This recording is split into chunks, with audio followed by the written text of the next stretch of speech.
Tahukah Anda bahwa sebuah pasukan kecil dengan persenjataan terbatas mampu bertahan selama puluhan tahun di pegunungan Timor Leste dan menjadi simbol perjuangan sebuah bangsa? Inilah kisah tentang Valintil, atau Forças Armadas da Libertação Nacional de Timor-Leste, Angkatan Bersenjata Pembebasan Nasional Timor Leste.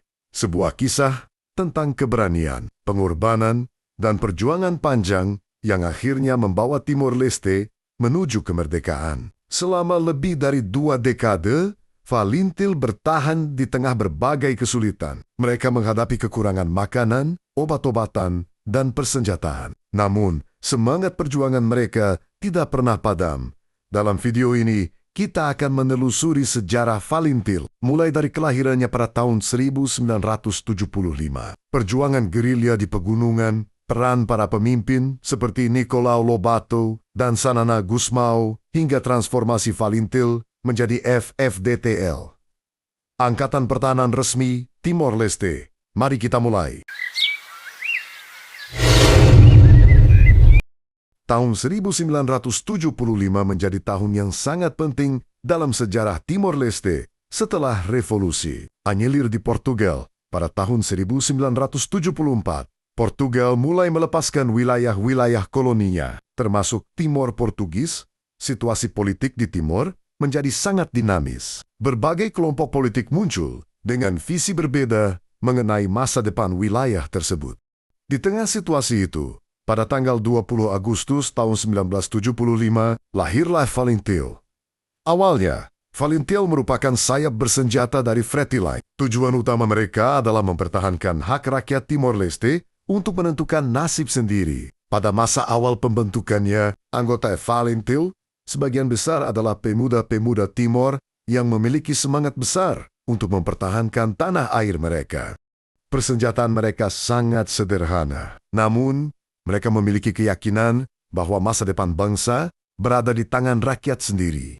Pada tanggal 7 Desember tahun 1975, Indonesia melancarkan operasi militer ke Timor Leste. Peristiwa ini mengubah seluruh arah sejarah wilayah tersebut. Valintil yang awalnya dibentuk sebagai kekuatan pertahanan harus menghadapi tantangan yang jauh lebih besar. Pasukan Indonesia memiliki jumlah personel yang lebih banyak, perlengkapan yang lebih modern, dan dukungan logistik yang kuat. Dalam kondisi seperti itu, Valintil memilih strategi perang gerilya.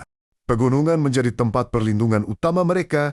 Hutan, lembah, dan jalur-jalur kecil di daerah pegunungan menjadi bagian dari kehidupan para pejuang. Mereka berpindah dari satu tempat ke tempat lain, menghindari operasi militer dan terus mempertahankan perlawanan.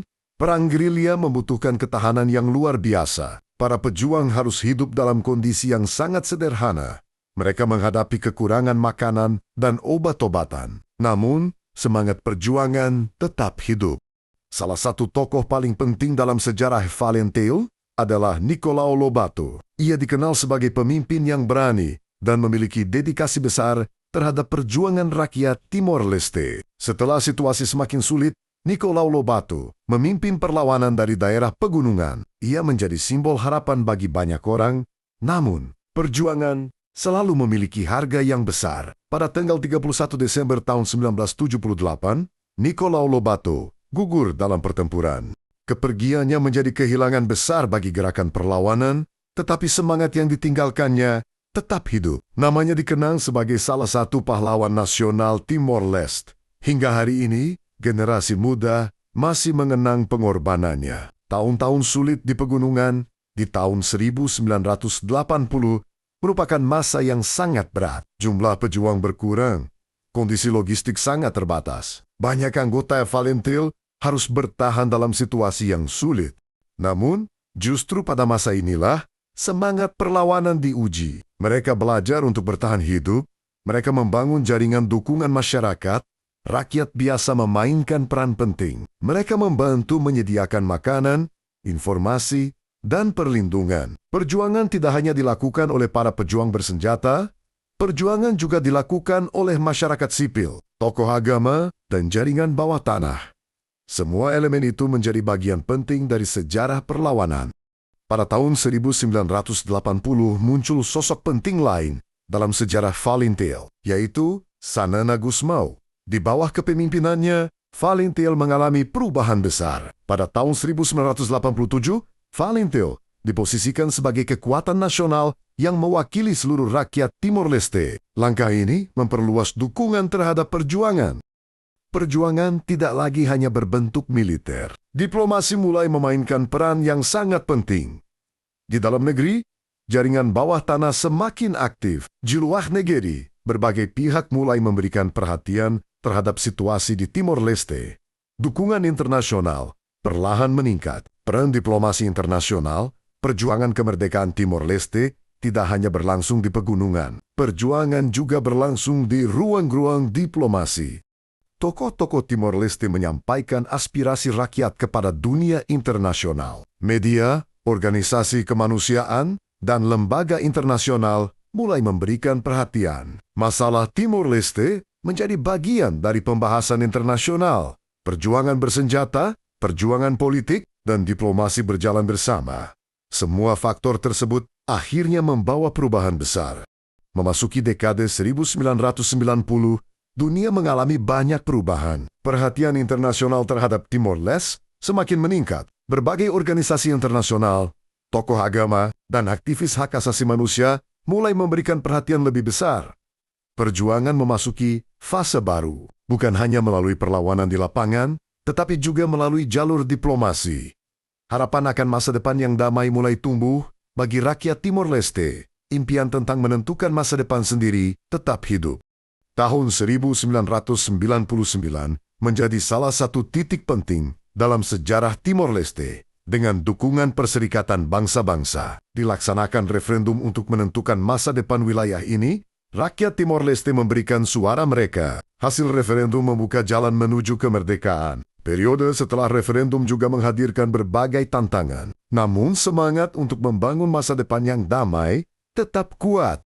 Valintil memasuki tahap baru dari organisasi perjuangan menuju peran dalam pembentukan negara yang merdeka. Setelah Timor Leste meraih kemerdekaan, pada 20 Mei 2002, negara baru membutuhkan lembaga pertahanan nasional. Dari sinilah lahir FFDTL yang dibangun dengan mengambil pengalaman dan warisan perjuangan Valintil. Perubahan ini menandai babak baru dari masa perjuangan menuju masa pembangunan negara, dari masa konflik menuju masa perdamaian. Sejarah Valintil adalah bagian penting dari sejarah Timor Leste. Ia mengajarkan tentang ketahanan, persatuan, pengorbanan, dan harapan. Generasi masa kini dapat mempelajari bahwa pembangunan sebuah negara memerlukan kerja keras dan semangat kebersamaan. Perjalanan Timor Leste dari masa perjuangan hingga menjadi negara merdeka menunjukkan bahwa cita-cita besar dapat diwujudkan melalui ketekunan dan persatuan nasional. Sekian dan terima kasih telah mengikuti kisah sejarah Valintil.